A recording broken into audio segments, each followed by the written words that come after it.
Fala galera, beleza? Léo Azevedo aqui do canal Papo de Vascaíno, chegando aqui para poder conversar com vocês aí sobre atualizações do Clube de Regatas Vasco da Gama, né? Atualizações importantes sobre as questões jurídicas que envolvem o Vasco, sobre também aí falar um pouco, né, daquilo que foi dito pelo Felipe Carregal no podcast, né, do Expresso 1923 e também falar sobre os próximos passos do Vasco nesse sentido.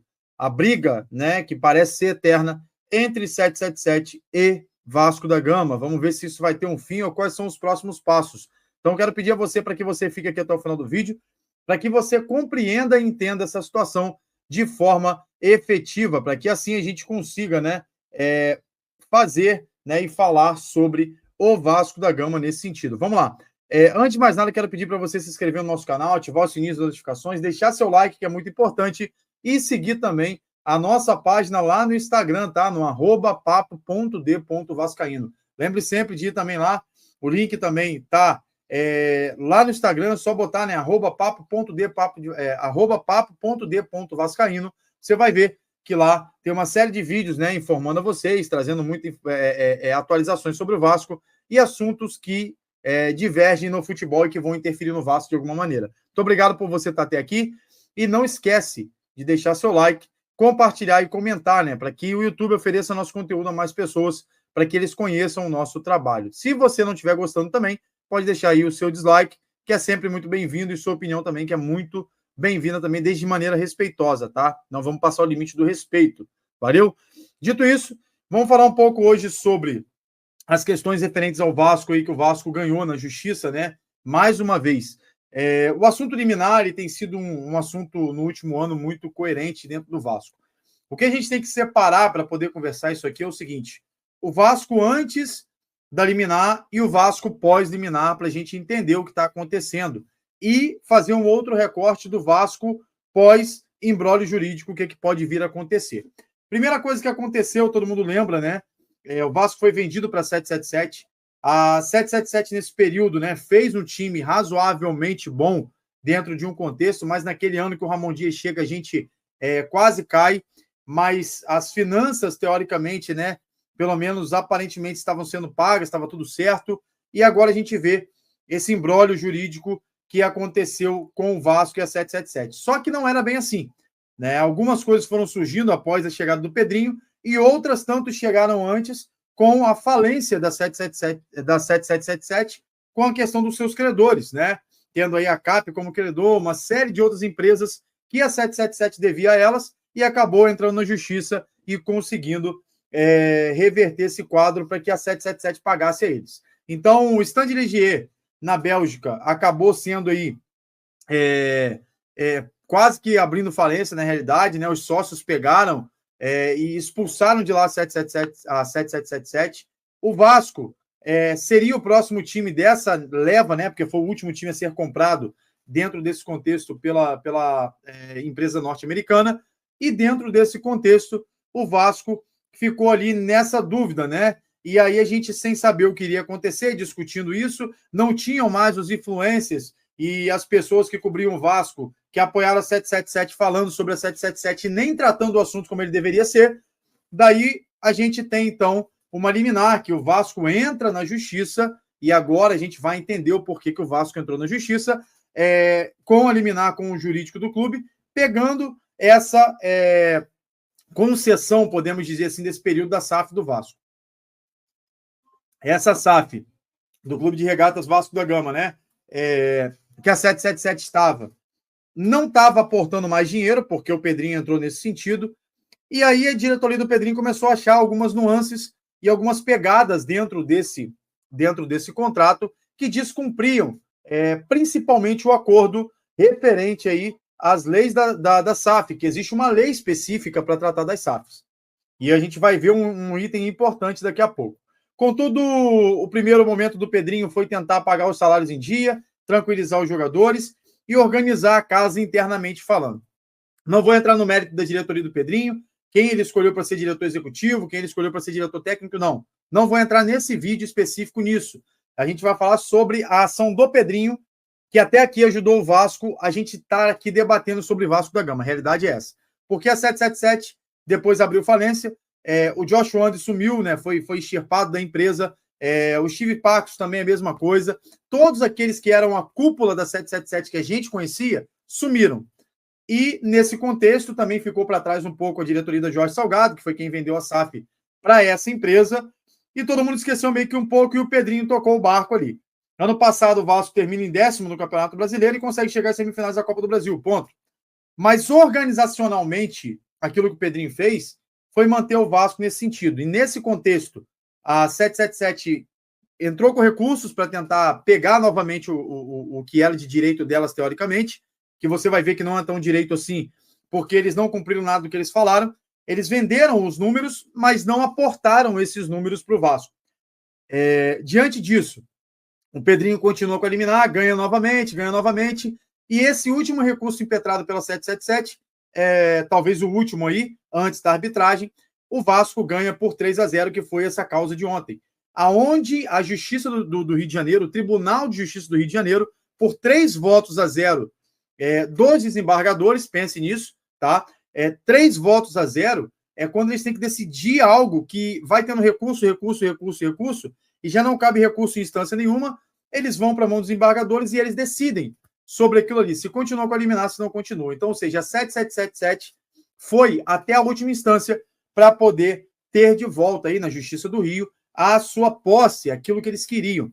Mas diante de tanta fraude, diante de tanta coisa que foi provada, né, dentro do contrato da SAF e aquilo em números que eles não cumpriram, os juízes, né, ou os desembargadores deram sim, por unanimidade aí a manutenção da tutela da liminar do Pedrinho está à frente do Vasco. Léo, qual é o próximo passo após isso? O próximo passo após isso provavelmente seja a arbitragem, que está junto da FGV, lembra disso? O Vasco entrando pedindo a restituição dos 31% das ações que a 777 tinha comprado dentro dos aportes, e a 777 querendo de volta o poder dela, mas com um peso maior dessa negativa da Justiça do Rio, uma atrás da outra, sobre essa questão. Então, houve quebra de contrato, Léo? Houve quebra de contrato. Houve cumprimento do contrato e da lei? Não houve cumprimento do contrato e da lei. E aí, eu volto para vocês aqui. Vários influencers, várias pessoas, vários canais vascaínos, ou que se dizem vascaínos, noticiaram que a 777 salvaria a gente, ficaram com o português claro e perdão da palavra, babando o ovo desses caras, e eles vieram e fizeram isso. E aí você pode perguntar, pô, Léo, você está agora fazendo o mesmo com o Pedrinho. Não, eu não estou aqui para o político, eu estou aqui pela instituição Clube de Regatas Vasco da Gama, que é a instituição que a gente ama. E eu acho que a gente tem que ser justo. Até nesse ponto, está correto o que o Pedrinho está fazendo administrativamente. Isso não tem nada a ver com o campo, que é algo que a gente tem que cobrar, sim. A questão de jogadores, a questão do diretor executivo, a questão do Felipe tá lá. É um outro ponto de vista meu. Mas a questão administrativa, os salários estão em dia, direito de imagem em dia, jogadores que estavam ali em processo com o Vasco na recuperação judicial, que a gente vai falar também aqui um pouco, sobre essas questões. Pois bem, os aportes não vieram, descobriu-se fraude agora dentro do patrocínio master, que é com a Betfair, que não houve o aporte total da Betfair nesse sentido, e o jurídico do Vasco é um dos melhores do Brasil, se não o melhor. E aí consegue de novo eliminar 3-0, isso mantém na mão do Pedrinho, mas tem um peso muito grande contrário a 777 para essa arbitragem. Provavelmente a arbitragem vai decidir para que fique com o Vasco, e o Vasco tem as ações todas de volta. Lembrando que não é o associativo que vai ter esses 31%. Esse 31% é da SAF do Vasco. A obrigação do associativo é vender, porque essa liminar pode cair a qualquer momento e a obrigação é vender. A 777 queria recuperar por quê, Léo? Na sua visão? Na minha visão, a 777 queria pegar o resto que ela tinha, sabendo que vai acontecer já, porque ela não tem chance, são muitas provas contra ela, na minha visão, e o que vai acontecer é a 777 queria pegar para poder vender a preço de banana para qualquer um, para eles reaverem o mínimo de dinheiro que fosse possível daquilo que eles teoricamente investiram ou supostamente investiram. Ponto. E aí a gente vai mais à frente. A gente vai analisar todo um contexto e ver que a recuperação judicial do Vasco foi necessária. Muita gente falando besteira na época da recuperação judicial. Eu, inclusive, não tinha me aprofundado nisso, mas eu vou trazer para vocês aqui uma tela da lei da SAF que diz o seguinte: a SAF, a empresa que está na SAF, né, que compra o time, ela deve atacar prioritariamente a dívida. Dívidas essas que ela, quando assume e compra o clube, são dívidas antigas e as dívidas posteriores que virão, os compromissos posteriores que virão. Só que, dentro desse detalhe, a 777 não assumiu. Tanto é que a gente tomou um transfer ban agora nesses últimos dias, né? Por conta de uma dívida com o Nantes que foi feita pela 777 na gestão do Alexandre Matos com o Adson. Ponto. Foi isso. O New Old Boys também cobrando na FIFA o dinheiro que é direito dela pelo Esforza, e por aí foi, uma série de fatores. Só que a recuperação judicial, ela também está na lei de SAF. E aí muita gente falando besteira, que o Pedrinho queria pegar o Vasco de volta, quer afundar o Vasco. Não. O Vasco é uma empresa. E toda empresa privada que se tenha gestores, que se tenha presidente, que se tenha cargos efetivos, como essa estrutura é empresarial, precisa da recuperação judicial para que consiga se cumprir seus compromissos. Talvez se a 777 tivesse feito lá atrás isso, teria dado certo, mas não fez. A dívida que era 700 a 800 milhões no período de venda, estimado, teoricamente, pela gestão Salgado, se tornou hoje 1 bilhão e 400 milhões de reais pro Vasco da Gama. Exatamente isso. 1,4 bi a dívida do Vasco. E aí teve que entrar numa recuperação judicial, senão não teria como sobreviver o Vasco pagando salário em dias, fazendo tudo da forma correta. Mas a gente vai analisar aqui rapidamente, para você ter uma ideia, o artigo, se eu não me engano aqui, da lei da SAF, que fala sobre isso, eu vou mostrar a vocês, porque a gente precisa falar sobre isso. A gente precisa ser justo com isso. Como está na sua tela aí agora, e você pode ler, tá? Deixa eu ver, não foi esse aqui, deixa eu tirar aqui rapidinho que eu peguei o errado. Vamos lá. Deixa eu adicionar outro aqui para você entender o que a gente quer falar sobre a lei da SAF. Deixa eu ver onde está. Pastas, imagens aqui, imagem de câmera, tá aqui. Tá na tela para vocês, ó. A gente vai colocar esse aqui para vocês lerem, tá? Para você ter uma ideia daquilo que a gente está fazendo, daquilo que a gente está falando, que é muito importante para a gente, tá ok? A gente tem em tela aí, e vocês estão vendo a mesma situação que eu estou vendo dentro desse contexto. Eu vou até marcar aqui para vocês verem os que são mais necessários nesse momento. Vamos lá. Deixa eu ver aqui se mudou lá. Eu vou tirar essa tela aqui rapidinho e vou colocar novamente para vocês verem comigo essa questão aqui. Vamos lá. Adicionar a imagem. Tá aqui. Eu até grifei para ficar melhor para a gente ver, beleza? Tá aí, ó. Se você for dar uma olhada dentro daquilo que a gente precisa falar e fazer, a seção 4, tá? Das obrigações da Sociedade Anônima do Futebol, e aí tem a lei toda, se você quiser ler a lei, eu posso estar passando o número aqui para vocês terem noção do que é a lei da SAF. Primeiro artigo 9º ali, né, tá dizendo que a Sociedade Anônima do Futebol não responde pelas obrigações do clube ou pessoa jurídica original que a constituiu, anteriores ou posteriores à data da sua constituição, exceto quanto às atividades específicas do seu objeto social. Ou seja, entre linhas, o que ele está querendo dizer? A SAF não tem nada a ver com a instituição Vasco da Gama, tem a ver com o futebol do Vasco da Gama, beleza? Parágrafo único. Com relação à dívida trabalhista, integram um rol de credores mencionados no caput deste artigo os atletas membros de comissão técnica e funcionário cuja atividade principal seja vinculada diretamente ao departamento do futebol, ou seja, mais uma vez frisando que é o futebol. Vamos para o artigo 10 que está grifado aí na sua tela, que é o primeiro artigo grifado, para que você entenda o que a gente está falando. O clube ou pessoa jurídica original é responsável pelo pagamento das obrigações anteriores à constituição da Sociedade Anônima do Futebol, beleza? Então, ou seja, a gente vai entender isso aqui de maneira mais clara. Vamos lá. O clube ou pessoa jurídica original é responsável pelo pagamento das obrigações anteriores à constituição da Sociedade Anônima do Futebol. Ou seja, a pessoa jurídica antes, ela é responsável do pagamento das obrigações anteriores. Ou seja, a SAF, daquele momento em diante, ela não poderia assumir dívidas anteriores trabalhistas, tá? E dos jogadores. A dívida do clube, no geral, sim. Mas a dívida que o Vasco tivesse ali com funcionários, essa questão não poderia. Por meio de receitas próprias e das seguintes receitas que irão ser concedidas pela Sociedade Anônima do Futebol quando constituída exclusivamente. Por destinação, 20% da receita recorrente mensais oferida pela SAF, né? E por destinação de 50% dos dividendos, juros do capital próprio. Ou seja, atacando a dívida de uma outra maneira. O artigo 12, eu vou pular o 11 aqui porque é mais algo mais formal, mas para que a gente entenda esse vídeo não fique muito longo, artigo 12 é o seguinte, enquanto a Sociedade Anônima do Futebol cumprir os pagamentos previstos nessa seção, é vedada qualquer forma de constrição ao patrimônio ou às receitas. Primeiro ponto, Felipe Carregal disse que eles não cumpriram os aportes completos. Segundo ponto, não atacaram a dívida como deveria. Então, a lei é bem clara. Enquanto a Sociedade Anônima do Futebol cumprir os pagamentos previstos nessa seção, é vedada, ou seja, é proibido qualquer forma de restrição de patrimônio ou receitas por penhora ou ordem de bloqueio de valores qualquer natureza ou espécie sobre as suas receitas com relação às obrigações anteriores à constituição da Sociedade Anônima do Futebol.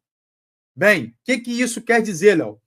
Se o Vasco, com o Pedrinho, que é uma SAF, não teria como pagar, seria necessária recuperação judicial, porque se o Vasco não se enquadra nisso, pediriam-se penhoras das contas do Vasco para que o Vasco pagasse aos seus credores. Ponto. Porque o Vasco não teria dinheiro e aconteceria isso. A questão da recuperação judicial entra de forma estratégica para a sustentabilidade do Vasco. E aí a gente vai ver isso na seção 5 do modo de quitação das obrigações do artigo 13, que diz o seguinte: o clube ou pessoa jurídica original poderá efetuar o pagamento das obrigações diretamente aos seus credores ou ao exclusivo critério, ponto 1, pelo concurso de credores por intermédio do regime de centralização de execuções previsto na lei. Ou seja, o regime central de execuções dá um prazo menor para você pagar aos credores com uma quantidade maior. O item 2, por meio de recuperação judicial ou extrajudicial, nos termos da lei número 11.101, de 9 de fevereiro de 2025, que é a lei que refere aí à recuperação judicial, beleza? Vamos entender isso aqui. O Vasco entra com a recuperação judicial para que o Pedrinho consiga manter as contas e a sustentabilidade do Vasco, pagar os salários em dia, as receitas que entrarem não ir para credores. Então, o Vasco vem pagando os seus credores, que vão sair agora, né, pela a recuperação judicial, como foi aceito, e com isso, o Vasco consegue manter em dia os salários, o direito de imagem, contratar jogadores, e também não sofrer penhoras nem transfer ban.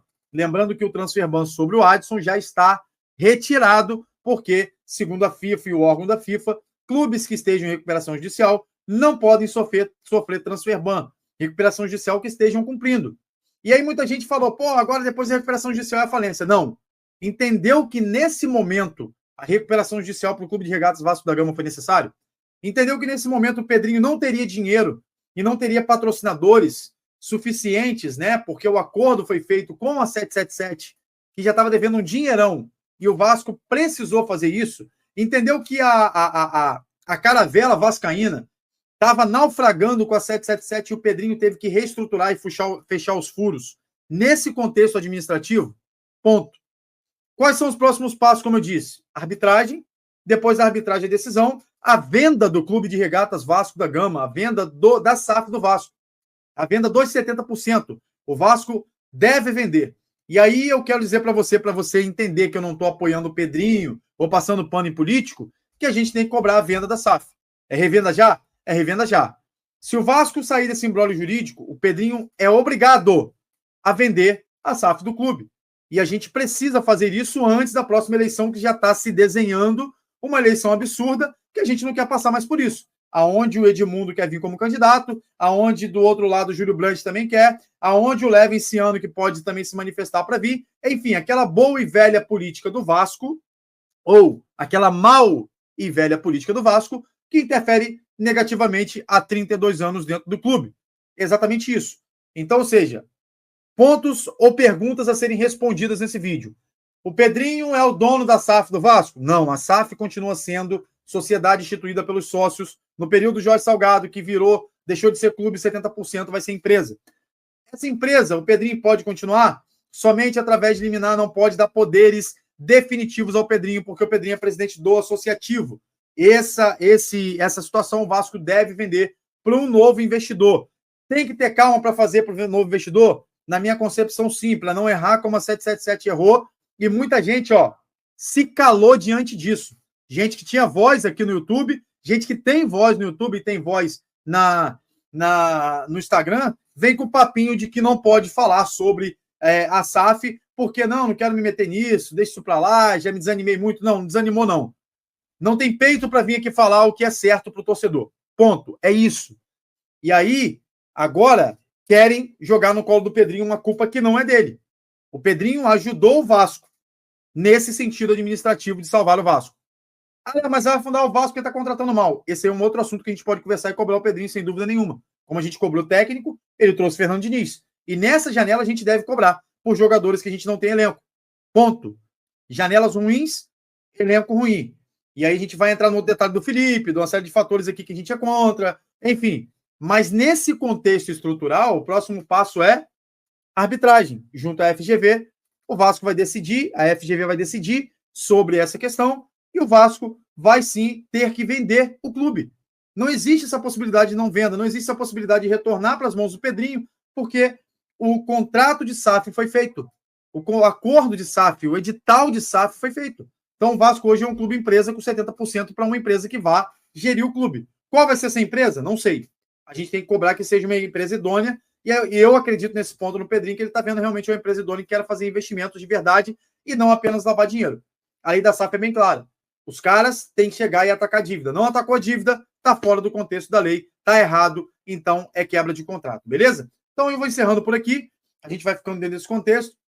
A gente vai falar sobre outros assuntos posteriormente, mas perdão por ter sido tão longo esse vídeo, mas a gente precisa conversar e entender quais os assuntos como eles são. Qualquer dúvida, entre nos comentários e comente, ou vai no meu direct lá no Instagram, que eu vou ter o maior prazer em responder vocês daquilo que eu estou estudando e vendo para ser correto com o Vasco nesse sentido. Eu espero ter esclarecido vocês, espero ter ajudado vocês de alguma maneira e agradeço a todos pela participação até aqui. Deixe seu comentário, deixe seu like, que é muito importante para a gente. Valeu? Tamo junto, saudações vascaínas e até o próximo vídeo. Fui!